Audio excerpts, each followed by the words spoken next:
You may have seen our videos on the Engwe Engine X and the Engine Pro 2, which are a great choice of folding rugged e-bike, giving you the choice to be fully UK compliant or have a little extra motor power. But if you are looking for a bike that fits more with the geometry of a mountain bike, then check out the Engwe X24, which is what we're going to be doing, so stick with us. Don't forget to check out our other videos on everything campervan and motorhome related, from solar to water, heating to gadgets, tyres to trips. If you like this video, please do hit the thumbs up, it really does help me to know what you like, and you can ask any questions or give feedback in the comments. If you want to make sure you don't miss any of our future videos, please hit the subscribe button, and clicking the bell will give you a notification when a new video goes live. Finally, if you do decide to hit the thumbs down, it would be great if you could also leave a comment so I know what you didn't like. The X24 is not only a great looking bike with its larger wheels, 3-point suspension and dynamic riding position. Somewhat unbelievably, it still folds to make it easier to store or transport. We're going to dive deep into the specs, take it for a spin and show you why the Engwe X24 could be the bike for you. So let's get on with it. The Engwe X24 isn't the cheapest in the range, but it has quite a few features that may warrant the price. We're also really happy to share that you can currently get £100 off using the discount code in the video description. We're trying it out in its single battery form, but it's also available with dual batteries for extra range. Engwe very kindly sent us the X24 to try out. After we've unpacked it, we'll take a look at the specs, then we'll put it through some tests at the National Closed Road Circuit, where we'll see how it performs in restricted mode, fully unrestricted, and the one I'm least looking forward to, without any power assistance. We'll also try it out off-road and see how the battery performs. As usual, the bike arrived really well packed and with a full toolkit for the final assembly. With the help of Engwe's YouTube step-by-step video, it only took a bit longer than the Engine X and Pro we had tried before, and was still very easy to put together. Even though it is a large bike, its surprising ability to fold makes it possible to store or transport in quite a small space. At around 50 kilograms, it is a heavy bike, and we'll see how that impacts our riding later. While some people would love it, one of our comments on the Engine Pro and Engine X were their upright riding position, which, whilst comfortable and relaxed, wasn't the dynamic riding position that I'm used to on mountain bikes. Well, the X24 is much closer, if not the same, as that dynamic position, so let's take a look at the other differences. The X24 has larger and more traditionally spoked wheels. Its handlebars are set lower, it has an extra set of rear shock absorbers, and the front shock absorbers have much more travel, leading to a smoother ride, particularly off-road. The X24 comes in a single battery version with the battery in the seat post, but can also be bought in a dual battery version with the second battery in the frame. The Engine X and Pro both have large and robust mudguards, which the X24 doesn't, allowing for better clearance, suggesting it's more off-road styling. Both have the ability to carry loads on their rear carrier, but the X24 comes with a removable pillion seat should you want to use it. Out of the box, the X24 is limited to 15.5 miles per hour and is only powered when pedalling, which meets 2 of the 3 main requirements to be legal in the UK, though both can be disabled for off-road use. But it has a 1200 watt peak motor, which means it can't have a compliance sticker like this one from the Engine X, so technically it is non-compliant, so we won't be riding it on the road, and if you choose to, it's at your own risk. You may find that if you stick to those first 2 restrictions when on the road, you don't attract attention, and if you're at all worried, then you can check out our review of the Engine X, which is fully UK compliant, in the link here or in the video description. Now let's take a closer look at the X24. I love the even more rugged design, which looks good and is robust. It has front and rear hydraulic disc brakes, 8-speed Shimano derailleur gears, 3-point suspension, the front being adjustable and able to be locked out. The larger, fat, knobbly tyres make it extremely capable in wet and muddy and loose surfaces. The sprung padded seat is comfortable, front and rear LED lights including a brake light keep you seen, and that rear rack pillion seat make it a great workhorse. Overall, the price for the specs is good, and it also looks pretty good too. As the X24 has the potential of quite high speeds, I'm using my Xnito helmet specifically aimed at the e-bike market. It's tested to the new Dutch NTA 8776 standard, which regulates the design and safety of helmets for e-vehicles that go up to 28 miles an hour. Not only is it a great fit and available in a number of designs, the USB rechargeable integrated front and rear LED lights make you much more visible. And the Fidlock buckle, combining magnetic and mechanical actions, is the only buckle I know of that can easily be done up and undone with one hand and with gloves on. A big thanks to Xnito for sending it to us, and you can check out links and our discount code for Xnito products in the video description. Now let's get on with the test. We're back here at the National Closed Road Circuit so that we can try out the X24 in all modes safely and legally. Again, it's a bit windy, so please excuse the sound quality. So on this lap, I've got the bike in what I would call near UK compliant mode, which is with the throttle switched off and with a speed limit of 15 miles an hour. So the motor will only kick in if I keep the speed below 15 miles an hour. As soon as I pedal harder than that or stop pedaling, the motor switches off.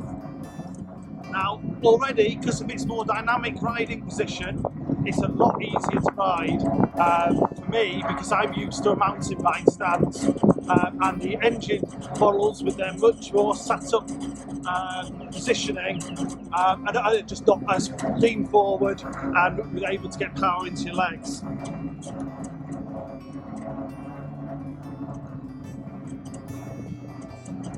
Now we're coming to the steepest bit of the track. The Engine Pro 2 coped really well with this, and yeah, the X24 is putting all the power into the motor, still having to give no real assistance, just keep that pedals turning to keep it running, and we got up there quite easily.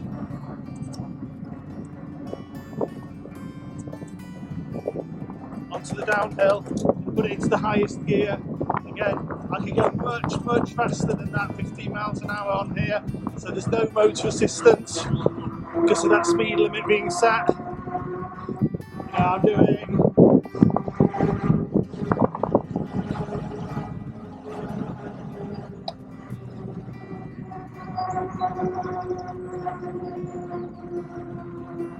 now back onto the flat. I'm going to ease off the pedalling, let the speed drop so that motor kicks in again. I'm going to drop a couple of gears to slow myself down. There you go.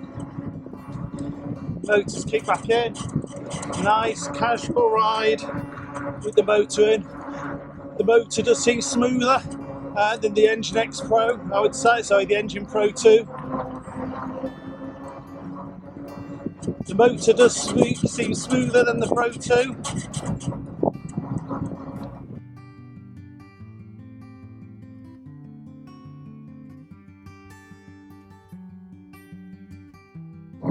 Again, a lovely casual ride with the motor taking most of the effort. You're just having to keep the pedals rotating. Being a nice easy lap.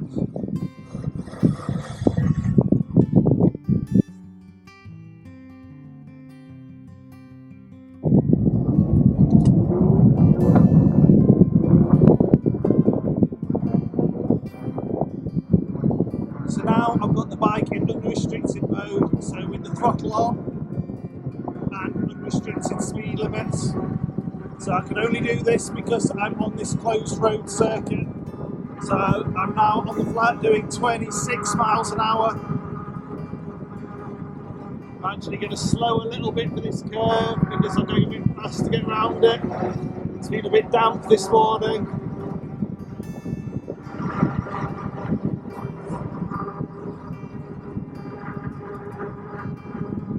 I'm coming up to the steepest bit of the track now.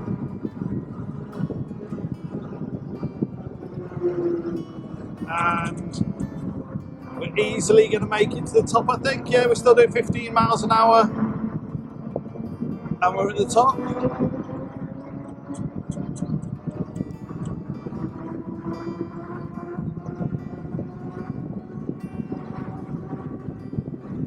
I'm now coming down the hill. Again, I don't really need easing off the throttle here because it's a bit too fast coming down the hill. And on the bends on this slightly damp track with these big tyres.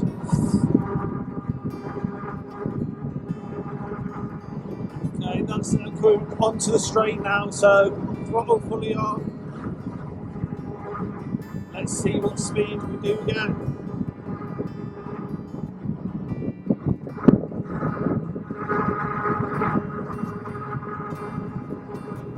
So 26.4 miles an hour, we're getting flat out here.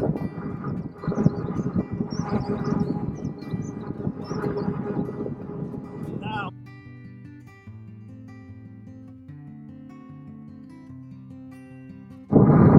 right, and we're coming into the finish again now.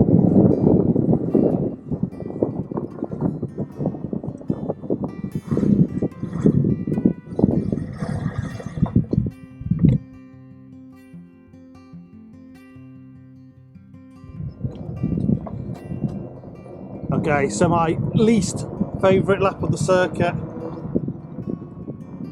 which is with power off. So just me pedalling, my legs taking us round. Now, as I said earlier, the more dynamic riding position is easier for me. It means I can get more power into those pedals. It's a lot more comfortable leaning forward for me than the engine models.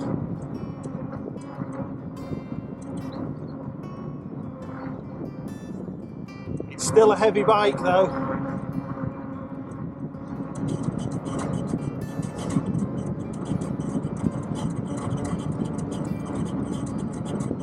Okay, and coming up the hill, so I'm going to drop.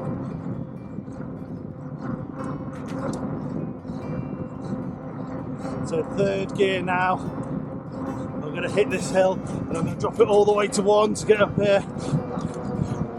The gear set is pretty good. Still going to have to stand up to get up here.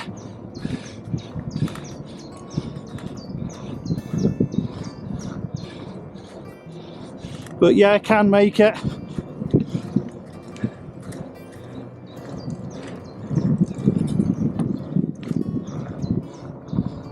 That's it, up at the top, thankfully.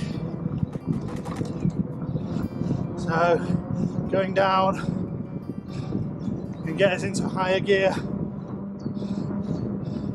Now, whether it's to do with the larger wheels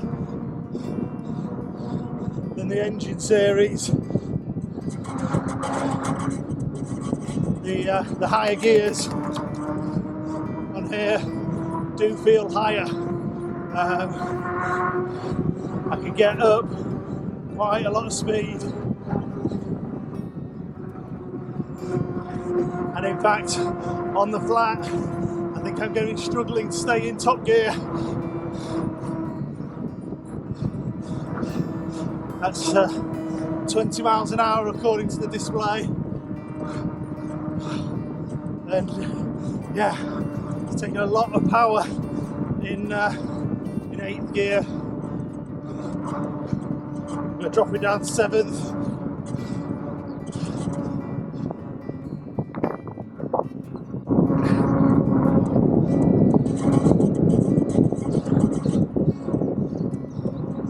Onto the straight now, which while pedalling takes quite long. I'm going to have to drop it to 6th as I'm getting tired.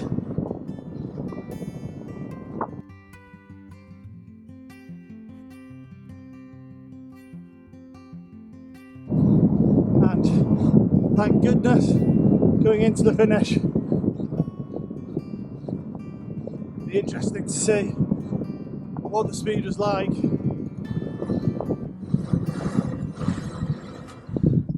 So let's take a look at the stats for those laps. In near UK compliant mode with the throttle off and 25 km/h speed limiter on, it took just under 4 minutes to get round the lap, with an average speed of just under 26 km/h and my average heart rate being 130 beats per minute. In fully unrestricted mode, the lap took nearly a minute less, with an average speed of 34 km/h and my average heart rate just 115 beats per minute. Then with no power assistance at all, it took by far the longest at 4 minutes 45 seconds, with an average speed of just over 21 km/h and my average heart rate nearly 160 beats per minute. If we compare the stats for the same laps with the Engine Pro 2, which has the same sized motor, you can see that the X24 is quicker across all three types of lap, which goes to show the benefit of their dynamic riding position and larger wheels. Now let's see how it performs in what I would say the conditions it's designed for, off-road. The larger fat tyres and 3-point suspension make for a very smooth ride, even on bumpy tracks. They also make it feel more capable than the smaller diameter wheels on the Engine series. The motor is great for inclines, and I found the traction better than the Engine series, possibly due to the weight distribution. It is definitely a very capable off-road bike, particularly given its weight. When it comes to the battery usage, we've used the bike quite a bit and started test day with 36 miles on the clock. At the end of the day, having ridden it quite hard in restricted and unrestricted mode for 20 miles, we were down to 47%. So what do I think of the X24? Well, it won't be for everyone. The Engine X or Pro 2 fold smaller and are more relaxed to ride.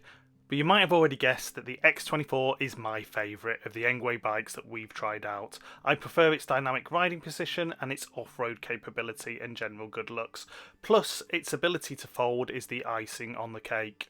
For its capability and quality, I think the price is good compared to its competitors, and with our extra £100 discount, it's even better. Our discount code can be used on any Engwe bike, but which is your favourite? The dynamic X24, like me, the fully UK compliant Engine X, or the more powerful yet still relaxed Engine Pro 2? Let me know in the comments. Thanks for watching our video, and as always, if you have any questions or feedback, please pop them in the comments below. If you find the video useful, please like, share and consider subscribing.